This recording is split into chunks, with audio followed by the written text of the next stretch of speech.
மின்னலே மின்னலே என் கண்ணிலே நெஞ்சிலே சொல்லடா கண்ணிலே. உயிரே உயிரே உயிரே உயிரே உயிரே தப்பிச்சு எப்படியாவது ஓடிவிடு. டேய் மவனே, உன்னை எனக்கு கொல்லாம விட மாட்டேன்டா. டேய் டேய் விட்றா, நான் என்னடா பண்ண? நீ என்ன பண்ணியா? டேய் எல்லாத்துக்குமே காரணம் நீ தான்டா. உன்னை இன்னைக்கு நான் சாவடிக்கல, என் பேரு ஷமீர் இல்லடா. இல்லாட்டியும் உன் பேர் சமீர் இல்லையடா, சிவா தானே. குப்பம் அவனே, நான் எவ்வளவு சீரியஸா பேசிக்கிட்டு இருக்கேன், இப்ப கூட காமெடி பண்ணிக்கிட்டு இருக்கேன். இன்னைக்கு உன்னை கொண்டுட்டு தான்டா மறுவேலை. டேய் டேய் விட்றா, என்ன நம்பி எனக்கு ஒரு பொண்டாட்டி வேலை இருக்குடா வீட்டுல. டேய் கையல் முகத்துக்காக மட்டும் தானே உன்னை சும்மா விடுறேன், இல்லன்னு வைக்கி இன்னைக்கு உன்னை வெட்டி போய் போட்டிருப்பேன்டா. அப்போடா நல்ல வேலை, ஒரு நிமிஷம் கழுத்தை கழட்டி எடுத்திருப்பான். ஏய் என்னடா ஆச்சு உனக்கு? என்னடா உன் பிரச்சனை? ஐஷுக்கு எப்படி இருக்குன்னு கேட்கலான்னு வந்தா ஏன் கழுத்தை பிடிக்கிற? உன் கழுத்தை பிடிக்காம ஐஷுலாம் நல்லா தான் இருக்கா, ஆனா என்ன வேணான்னு ஒரேடியா விட்டுட்டு போயிட்டாடா. விட்டுட்டு போயிட்டாளா? சரி அது ஒண்ணும் புதுசு இல்ல.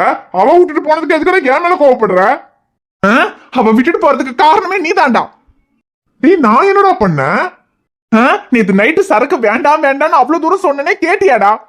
இல்ல இன்னைக்கு ஒரே ஒரு நாள் மட்டும்தான் எனக்காக அட்ரா மச்சான் அடிக்க வச்சேன். நேத்து சரக்கு அடிச்சதுனால தான்டா. ஐஷு வேற அவளுக்கு கல்யாணம்னு சொல்லி எனக்கு நைட்டே போன் பண்ணி சொல்லியிருக்கா. அது எனக்கு சுத்தமா காலையில ஞாபகமே இல்ல. இந்த லட்சணத்துல நான் வரல, நம்ம திரும்பவும் காலைல போன் பண்ணிருக்கா. அந்த போன் கால பூச்சி எடுத்திருக்கா. ஐயோ அப்புறம் விழுப்புரம் நான் என்ன கதையா சொல்லிக்கிட்டு இருக்கேன்? மவனே நேத்து நைட்டு மட்டும் நீ சரக்கு வாங்கிட்டு வரலனா நான் சரக்கு அடிச்சிருந்திருக்க மாட்டேன். ஐஷு நேத்து நைட்டு கால் பண்ணி கல்யாணம்னு சொல்லியிருந்தா நான் அப்பவே போய் அவளை கூட்டிட்டு வந்திருப்பேன்டா. அப்படி மட்டும் நேத்து நைட்டு நான் போய் அவளை கூட்டிட்டு வந்திருந்தேன்னா அவ பாய்சனும் சாப்பிட்டு மாட்டா, என்னை விட்டு போயிருந்திருக்கவும் மாட்டா. டேய் மச்சான், சாரிடா மச்சான், சத்தியமா இப்படி எல்லாம் நடக்கும்னு எனக்கு எப்படிடா தெரியும்? இல்ல இப்படி உடனே ஐஷு வீட்டுல அவளுக்கு கல்யாணம் பிளான் பண்ணுவாங்கன்னு தெரிஞ்சிருந்தா நான் தான் அவனை சரக்கு அடிக்க சொல்லியிருப்பேனா? நான் ஏதோ எனக்கு தூக்கம் வரலங்கிறதுக்காக சரக்கு அடிக்கலாம்னு சொன்னேன். ஆனா சரக்கு அடிச்சதுனால இவ்வளவு பெரிய பிரச்சனையாகும் தெரிஞ்சிருந்தா நான் சரக்கு அடிக்க சொல்லியிருப்பேனாடா. நீ சொல்லியிருந்தாலும் நான் அடிச்சிருந்திருக்க கூடாது. நான் அடிச்சேன் பாத்தியா, அதான் நான் செஞ்ச தப்பு. நீ தூங்க இல்ல தூக்கல போய் தொங்குன்னு நான் என் பாட்டுக்கு மூடிட்டு போய் படுத்திருந்துருக்கணும்டா. அதை விட்டுட்டு உனக்கு கம்பெனி கொடுக்கறதுக்காக உட்காந்தேன் பாத்தியா, அதான் இப்ப மொத்தமா எதுவுமே இல்லைன்னு தனியா உட்கார வச்சிட்டா. இப்போ உனக்கு சந்தோஷமா? நான் இங்க தனியா உட்காந்துக்கிறேன், நீ போய் உன் பொண்டாட்டி கூட ஜாலியா இருப்போ.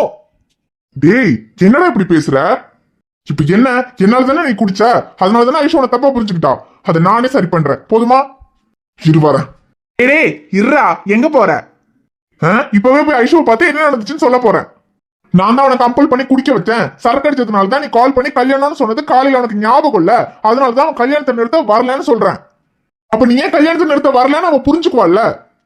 அப்ப காலைல அவ கால் பண்ணும்போது பூஜா போன் எடுத்தது அது எனக்கு தெரியாது. நைட்டு நீ சரக்கு அடிக்கிறதுக்கு மட்டும் தான் நான் காரணம். காலைல உன் பெட்ரூம்க்கு பூஜா வந்ததுக்கெல்லாம் நான் காரணம் கிடையாது. என்னால அவ உன தப்பா புரிஞ்சுக்கிட்டதை நான் கிளியர் பண்ணிடுறேன், அவ்வளவுதான். ஆனா ஃபிகருக்காக ஃப்ரெண்டு சட்டையவே புடிச்சிட்டல்லடா. சட்டைய பிடிக்கிறதா? டேய் எனக்கு வர்ற ஆத்திரத்துக்கு நல்லா வாயில அசிங்க அசிங்கமா வருது. பப்ளிக்கா எதையும் பேசக்கூடாதுன்றதுக்காக அமைதியா இருக்கேன்டா. இல்ல நீ பேசிதான் பாரு. பேசண்டா, முதல்ல நீ சொன்ன மாதிரி அவகிட்ட போய் என் மேல எந்த தப்பு இல்லைன்னு சொல்லி புரிய வச்சு அவளை என் கூட சேர்த்து வைரா, அப்புறம் பேசுறேன். ஓ இப்ப கூட உனக்கு அவதான் முக்கியம்? பின்ன அவதான்டா எனக்கு முக்கியம். ரைட்ரா, சரி இப்ப என்ன? ஐஷுவா அவன் கூட சேர்த்து வைக்கணும், அவ்வளவுதானே? நான் சேர்த்து வைக்கிறேன். ஆனா ஒன்னே ஒண்ணு மட்டும் சொல்லிக்கிறேன்டா, மிஸ்டர் ஷமீர் என்கிற சிவா இன்னைக்கு உங்க டைரியில குறிச்சு வச்சுக்கோங்க. இன்னைக்கு மலையாளத்துல கேவலமா உங்களை திட்டிட்டு போன ஐஷு நாளைக்கே உங்ககிட்ட வந்து சேர்ந்துருவா. ஆனா இன்னைக்கு தமிழ்ல உங்ககிட்ட அசிங்க அசிங்கமா திட்டு வாங்கிட்டு போற இந்த சக்தி நாளைக்கு நீ தெலுங்குலயே வந்து கூப்பிட்டாலும் உன்கிட்ட வரமாட்டான்டா. டேய் வராத போடா. என்ன கொஞ்சம் கூட மரியாதை இல்லாம போடாங்கிறான். டேய் என்ன நான் போக மாட்டேங்கிற தைரியமா? நீ போக மாட்டடா. போறதுக்கு நீ என்ன லவ்வரா? என் ஃப்ரெண்டுடா.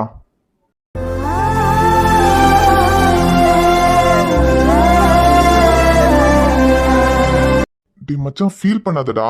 இப்ப என்ன அவ உன்கிட்ட கோவப்பட்டுட்டு போறதுன்னு புதுசா? அதெல்லாம் அவ சரியாயிடுவாடா. ஏன் இதுக்கு முன்னாடி அவனை வேண்டான்னு சொல்லிட்டு போனதே இல்லையா? உன்னால எப்படி அவளை விட்டு இருக்க முடியாதோ அதே மாதிரி அவளாலையும் உன்னை விட்டு இருக்க முடியாதுடா. அதுவும் இவ்வளவு தூரம் பழகிட்டு எப்படிடா எதுவுமே இல்லைன்ட்டு அவளால போக முடியும்? அது கல்யாணத்தை நிறுத்த நீ வரலங்கிற கோவத்துல அப்படி எல்லாம் பேசியிருப்பாடா. அந்த கோவம் எத்தனை நாளைக்கு இருக்கும் சொல்லு? ஒரு 2-3 நாள் உன்கிட்ட பேசாம இருந்தாலே அவளால உன்னை விட்டு இருக்க முடியாது. அப்புறம் அவளா வந்து உன்கிட்ட பேசிடுவாடா. இதுக்கு முன்னாடி அவ என்னை விட்டு போனப்போ எனக்கு அந்த நம்பிக்கை இருந்துச்சுடா சக்தி. ஆனா இப்ப எனக்கு அந்த நம்பிக்கை இல்ல.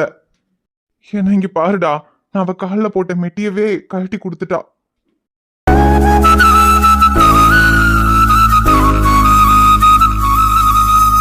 இதுக்கு முன்னால அவ என் மேல கோவப்பட்டிருக்கா, என்ன வேண்டான்னு சொல்லிட்டு போயிருக்கா. ஆனா அப்ப கூட நான் அவ காலில் போட்ட மெட்டி அவ கழட்டலடா. ஏன்னா அப்ப அவன் மனசுல நான் இருந்தேன். அதனால அவளால காலில் நான் போட்ட மெட்டியை கழட்ட முடியல. ஆனா இப்போ அந்த மெட்டியவே கழட்டிட்டாடா. அப்ப என்ன அர்த்தம்? அவ மனசுல இருந்து என்ன தூக்கி போட்டுட்டான்னு தானே அர்த்தம். டேய், காலில் இருக்கிற மெட்டியை கழட்டிட்டா அப்படியே மனசுல இருந்து உன்னை தூக்கி போட்டுற முடியுமா? அப்படியெல்லாம் அவ்வளவு சீக்கிரம் அவளால உன்னை மறக்க முடியாதுடா. இப்ப நீ எப்படி உட்காந்து ஃபீல் பண்ணிக்கிட்டு இருக்கியோ அதே மாதிரி தான் அவளும் அங்க உட்காந்து உன்னை நினைச்சு ஃபீல் பண்ணிக்கிட்டு இருப்பா.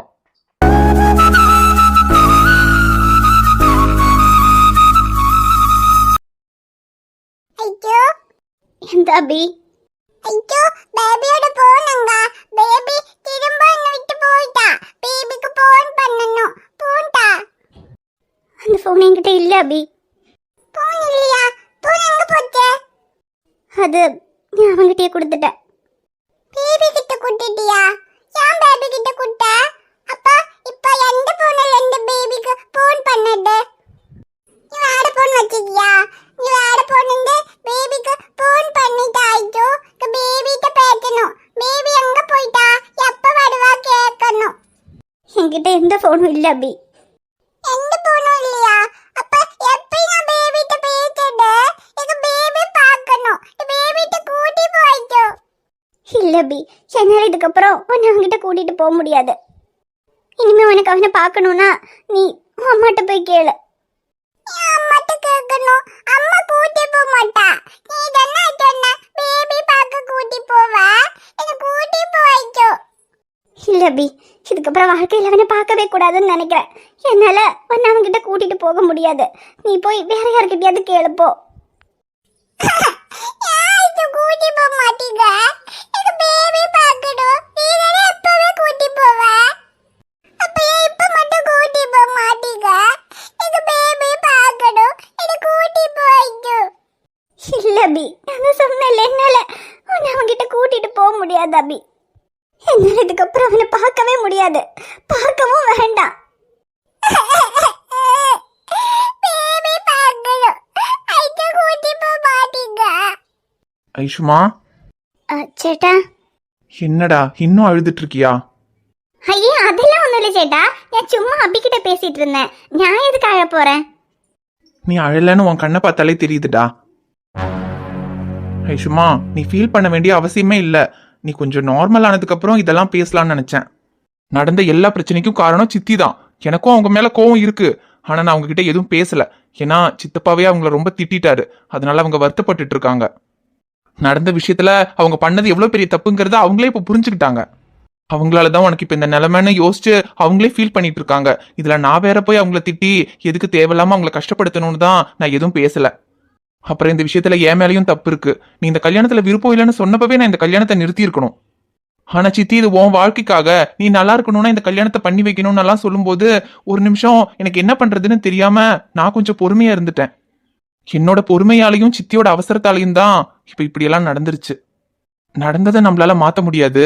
ஆனா இப்போ உனக்கு எந்த பிரச்சனையும் இல்லாம நீ நல்லா இருக்கியே, அதுவே போதும்டா. அப்புறம் அவன் விஷயத்துல ஆரம்பத்துல நான் தான் அவனை வேண்டாம் வேண்டான்னு சொன்னேன். அதுக்கு காரணம் கொஞ்சம் கூட பொறுப்பு இல்லாம ஒரு வேலை இல்லாம சுத்திக்கிட்டு இருக்கான். அவனுக்கு ஒன்னு கல்யாணம் பண்ணி வச்சா உன் வாழ்க்கை நல்லா இருக்குமோ இருக்காதோங்கிற ஒரு சந்தேகத்துல தான் நான் அவனை வேண்டான்னு சொன்னேன். பொறுப்பு இல்ல, வேலை இல்ல, அதனால என் தங்கச்சியை கல்யாணம் பண்ணி கொடுக்கறதுக்கு நான் யோசிச்சேனே தவிர மத்தபடி அவன் நல்லவன் எனக்கு தெரியும். அவன் கூட இருக்கவங்களுக்கு ஏதாவது ஒண்ணுன்னா அவன் உயிரையும் கொடுப்பான்னு எனக்கு தெரியும். அப்புறம் அவனுக்காக நீ இப்படி எல்லாம் பண்ணதுக்கு அப்புறம் நீயும் அவனை எந்த அளவுக்கு காதலிக்கிறேன்னு தெரிஞ்சுக்கிட்டேன்டா. இதுக்கு மேல உங்களை சேர்த்து வைக்கிறதுக்கு நான் யோசிச்சேன்னா நான் உனக்கு ஒரு நல்ல அண்ணனா இருக்கவே முடியாது. அவனால உன்னை நல்லா வச்சு பாத்துக்க முடியுமான்ற சந்தேகத்துலதான் இவ்வளவு நாள் யோசிச்சேன். ஆனா அவன் உன்னை நல்லா வச்சுக்கலனாலும் சந்தோஷமா வச்சுக்குவான்னு எனக்கு தெரியும். அவன் கூட இருக்கவங்களை சந்தோஷமா பாத்துக்கிறதுக்காக அவன் என்ன வேணாலும் பண்ணுவான். உன்னை அவன் வசதியா பாத்துக்கலனாலும் உன் கண்ல இருந்து ஒரு சொட்டு கண்ணீர் வராம உன்னை சந்தோஷமா பாத்துக்குவான்னு எனக்கு நம்பிக்கை இருக்கு. அப்புறம் வேலை தானே, அது ஒன்றும் பிரச்சனை இல்லை. அதெல்லாம் நான் அவனுக்கு ரெடி பண்ணி கொடுத்துக்கிறேன். இதுக்கப்புறம் நீ இந்த விஷயத்த நினைச்சு வருத்தப்படவே வேணாண்டா. கூடிய சீக்கிரமே அவனுக்கும் உனக்கும் நான் கல்யாணம் பண்ணி வைக்கிறேன். என் தங்கச்சியை நான் உனக்கு கட்டி வைக்கிறேன், நான் சொல்ற வேலைக்கு போடானா அவன் என்ன மாட்டேன்னா சொல்ல போறான், அதெல்லாம் அவன் சம்மதிப்பான். ஆனா நான் சம்மதிக்க மாட்டேன் சேட்டா. என்னடா சொல்ற? அதே சேட்டா, அவனுக்கு என்ன கல்யாணம் பண்ணி வைக்கிறதுக்கு உனக்கு சம்மதமா இருக்கலாம். ஆனா இதுக்கப்புறம் அவனை கல்யாணம் பண்ணிக்க எனக்கு சம்மதம் இல்லை. இவ்வளோ நாள் நீங்க எல்லாரும் அவனை வேண்டாம் வேண்டான்னு சொன்னப்ப கூட நான் அவன் தான் வேணும்னு சொன்னேன். என்ன இவ்வளோ நாள் அவனுக்கு வேலை இல்லைனாலும் பொறுப்பு இல்லைனாலும் என்னை வசதியா வச்சு பார்த்துக்கலனாலும் அவனுக்கு என் மேல உண்மையான காதல் இருந்தது. எனக்கு அவன் மேல அசைக்க முடியாத நம்பிக்கை இருந்தது. ஆனா இப்ப அது ரெண்டுமே இல்லை. எனக்கு அவன் மேல இருந்த நம்பிக்கை காதல் எல்லாத்தையும் அவன் உடைச்சிட்டான். இதுக்கப்புறம் நீங்களே அவன் எனக்கு கல்யாணம் பண்ணி வைக்கணும்னு நினைச்சாலும் நம்பிக்கையும் காதலும் இல்லாம என்னால் அவன் கூட சேர்ந்து வாழ முடியாது. எனக்கு அவன் வேண்டான்னு நான் முடிவு பண்ணிட்டேன் சேட்டா. எனக்காக நீ அவனை ஏத்துக்கிட்டதுக்கு ரொம்ப தேங்க்ஸ் சேட்டா. ஆனா இதுக்கப்புறம் அதுக்கு அவசியம் இல்லை. அவன் எனக்கு வேண்டாம். ஐஷுமா, அவசரப்பட்டு முடிவெடுக்காதடா. ஆரம்பத்துல நான் தான் அவனை மறந்துடுன்னு உன்கிட்ட சொன்னேன். ஆனா இப்போ உன்னால அவனை மறக்க முடியாதுன்னு நானே சொல்றேன். ஏன்னா நீயும் அவனும் எந்த அளவுக்கு காதலிச்சிங்க, உங்க வாழ்க்கையில என்னெல்லாம் நடந்துச்சுன்னு எல்லாத்தையுமே ஒன்னி என்கிட்ட சொன்னான்.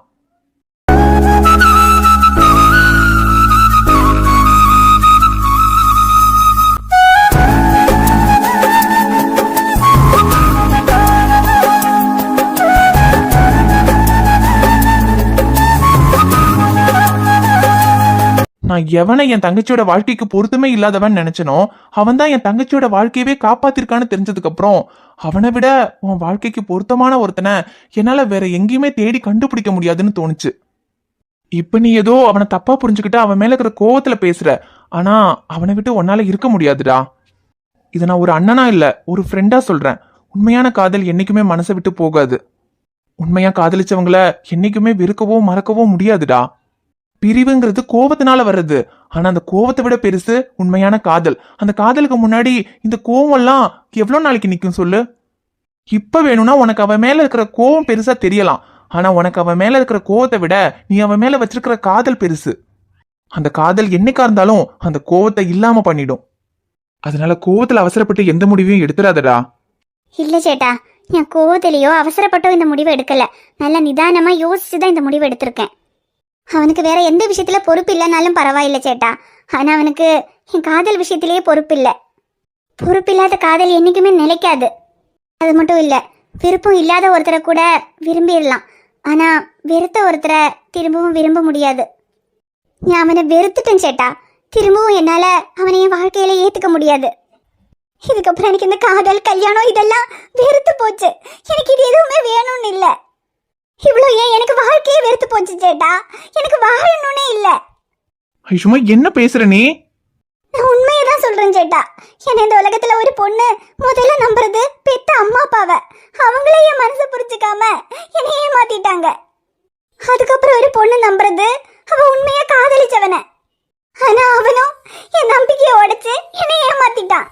இதுக்கப்புறம் நான் யாருக்காக வாழணும்னு தோணுச்சு. இப்ப கூட நான் போயிச்சுட்டேன்னு சந்தோஷப்படுறதுக்கு எனக்கு இருக்கிற ஒரே ஒரு காரணம் நீ மட்டும்தான் சேட்டா.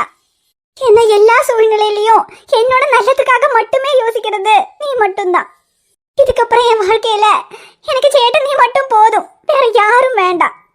இந்த தங்கச்சிக்காக ஏதாவது பண்ணணும்னு உனக்கு தோணுச்சுன்னா ஒன்னே ஒண்ணு மட்டும் பண்ணு சேட்டா. என்னால் இதுக்கப்புறம் என் வாழ்க்கையில யாரையும் நம்ப முடியாது. எனக்கு நீ இந்த கல்யாணம் குடும்பம் இதெல்லாம் எதுவும் வேண்டாம். கடைசி வரைக்கும் உன் தங்கச்சியா நான் உன் கூடயே இருந்துடுறேன் சேட்டா. எனக்கு அவன் வேண்டாம். இதுக்கப்புறம் என்ன தொல்லை பண்ண வேண்டாம்னு மட்டும் அவன் கிட்ட சொல்லு. சரிடா, சரி அதை விடு, அது அப்புறமா பாத்துக்கலாம். இப்ப நீ அதை நினைச்சு யோசிச்சு டென்ஷன் ஆகாத. ஆல்ரெடி பாடி ரொம்ப வீக்கா இருக்கு. இனி நீ உட்காந்து இப்படி அழுதுட்டே இருந்தேன்னா இன்னும் ரொம்ப வீக் ஆயிருவ. எதையும் யோசிக்காம கொஞ்சம் ரிலாக்ஸ் ஆயிரு, மத்ததெல்லாம் அப்புறம் பாத்துக்கலாம்.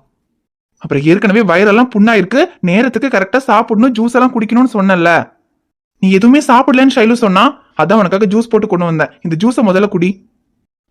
இல்ல சேட்டா, நான் அப்புறம் குடிச்சுக்கிறேன். ஐஷுமா, இப்பதானே நான் சொன்னேன் உனக்கு பிடிக்காத எதையும் இந்த அண்ணன் பண்ண மாட்டேன்.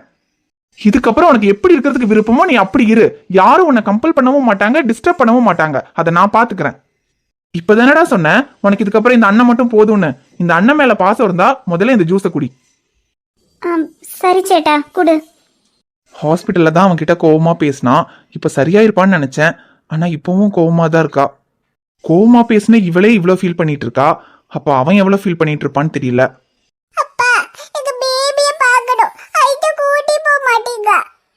எனக்கும் அவனை பார்க்கணும் அபி. சரி வா, நான் உன்னை உன் பேபி கிட்ட கூட்டிட்டு போறேன். டேய் சாரிடா சக்தி, அவ போன டென்ஷன்ல உன்கிட்ட கோவமா பேசிட்டேன். டேய் யாருக்கிட்டடா சாரி கேக்குற? கட்டி பிடிக்கிறதுக்கா இருந்தாலும் சட்டையை பிடிக்கிறதுக்கா இருந்தாலும் எனக்கு இருக்கிறது நீ மட்டும் தானடா. உனக்கு ஒரு டென்ஷன்னா அது நீ என் கிட்ட தானே காட்டணும். அதே மாதிரி உனக்கு ஒரு பிரச்சனைனா அதையும் நான் தானே தீர்த்து வைக்கணும். இப்ப ஐஷு உன்னை தப்பா புரிஞ்சுக்கிட்டு உன்னை விட்டு போனதுக்கு ஒரு வகையில நானும் தான் காரணம். ஐஷு கிட்ட நான் பேசுறேன்டா, என்ன நடந்துச்சுன்னு நான் சொல்றேன். அப்ப உன் மேல எந்த தப்பும் இல்லைன்னு அவ புரிஞ்சுக்குவாள்ல. இல்லடா சக்தி, வேண்டாம், நீ அவகிட்ட பேச வேண்டாம், நான் பேசிக்கிறேன். ஏன்னா எதுல வேணும்னாலும் மீடியேட்டர் இருக்கலாம், ஆனா லவ்ல மட்டும் மீடியேட்டர் இருக்கக்கூடாது. அவளுக்கு என்ன புரிய வைக்கிறதா இருந்தாலும் இல்ல என்ன புரிய வைக்கிறதா இருந்தாலும் அதை நான் தான் புரிய வைக்கணும். வேற யாராலையும் அவளுக்கு புரிய வைக்கவும் முடியாது, அவ புரிஞ்சுக்கவும் மாட்டா. அப்புறம் உன்னாலதான் இப்படி ஆயிடுச்சுன்னு எல்லாம் வருத்தப்படாத. இப்ப என்ன ஐஷு கோவமா இருக்கா அவ்வளவுதானே. ஆனா கெட்டதுலயும் ஒரு நல்லதுங்கிற மாதிரி அந்த கல்யாணத்தை நிறுத்த நான் போகாததுனாலதான்டா என் மாமா என்னையும் எங்க காதலையும் புரிஞ்சுக்கிட்டு அந்த கல்யாணத்தை நிறுத்தினாரு. ஒருவேளை நான் போய் அந்த கல்யாணத்தை நிறுத்தி இருந்தா என் மாமனுக்கு என் மேல இன்னும் கோவம் அதிகமா தான் இருந்திருக்கும், அவர் என்ன புரிஞ்சிருந்திருக்கவும் மாட்டாரு. எனக்கு என் மாமா மனசை மாத்துறதுதான்டா பெரிய கஷ்டமா இருந்தது. ஆனா இப்ப அவரே என்ன புரிஞ்சுக்கிட்டாரு. இப்ப எல்லா ரூட்டும் கிளியர். என்ன ஐஷுதான் என் மேல கோவமா இருக்கா, அது ஒன்றும் பிரச்சனை இல்லடா. நீ சொன்ன மாதிரி அவ என் மேல எவ்வளவு நாளைக்கு கோவமா இருப்பா. என்கிட்ட பேசாம ஒரு நாள் கூட அவளால இருக்க முடியாதுடா. கூடிய சீக்கிரமே அவ என்ன புரிஞ்சுக்குவா, நான் அவளுக்கு புரிய வச்சிருவேன். நாளைக்கே நான் அவளை போய் பார்த்து பேசினா எல்லாம் சரியாயிடும். சரியாயிடும்டா, நீ வருத்தப்படாத. சரிவா வீட்டுக்கு போலாம். இல்லடா சக்தி, நீ போ, நான் கொஞ்ச நேரம் இங்க இருந்துட்டு வரேன். சரி நானும் இருக்கேன், ஒன்னா போலாம். இல்லடா வேணாம், ரொம்ப நேரம் ஆகுது. கையால் வெயிட் பண்ணுவா, நீ கிளம்பு, நான் வரேன். டேய் உன்னை தனியா விட்டு எப்படிடா போறது? அது என்னமோ தெரிலடா, கொஞ்ச நேரம் தனியா இருக்கணும் போல இருக்கு, அதான். நீ கிளம்பு. சரிடா நான் கிளம்புறேன். ஆனா நீ சீக்கிரமா வீட்டுக்கு போயிடு, இல்லைன்னா எனக்கு கூப்பிடு, நான் வரேன். சரிடா நீ கிளம்பு, நான் பாத்துக்கிறேன். சரிடா மச்சான், சரி நான் வரேன். மின்னல், நீ என் கூட இருந்தப்போ எனக்கு யாருமே இல்லைனாலும் எல்லாருமே இருந்த மாதிரி இருந்துச்சு. ஆனா இப்ப நீ என் கூட இல்லாதப்போ எனக்கு எல்லாருமே இருந்தாலும் யாரும் இல்லாத மாதிரி இருக்கு. நீ இல்லாம என்னால இந்த ஒரு ராத்திரியை கூட கடக்க முடியல. என்னால ரொம்ப நாள் வெயிட் பண்ண முடியாது. சீக்கிரமா என்கிட்ட வந்துரு மின்னல். பாதி நீயே பாதி நீயே, நீ இல்லாமல் நான் எது கண்ணே. ஆதி நீயே நாயுள் நீயே, ஆணி வேறை நீங்காது மண்ணே. எங்கே இருள் என்றாலும் அங்கே ஒளி நீதானே. கண்ணாயனை நீயே காக்கா, கண்ணீரையும் காணனே.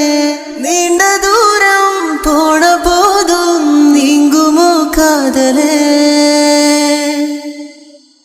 வெண்ணிலவு சாரல் நீ, வீசும் குளிர் காதல் நீ. ஆசை வந்து ஆசை தீராடுகின்ற ஊஞ்சல் நீ.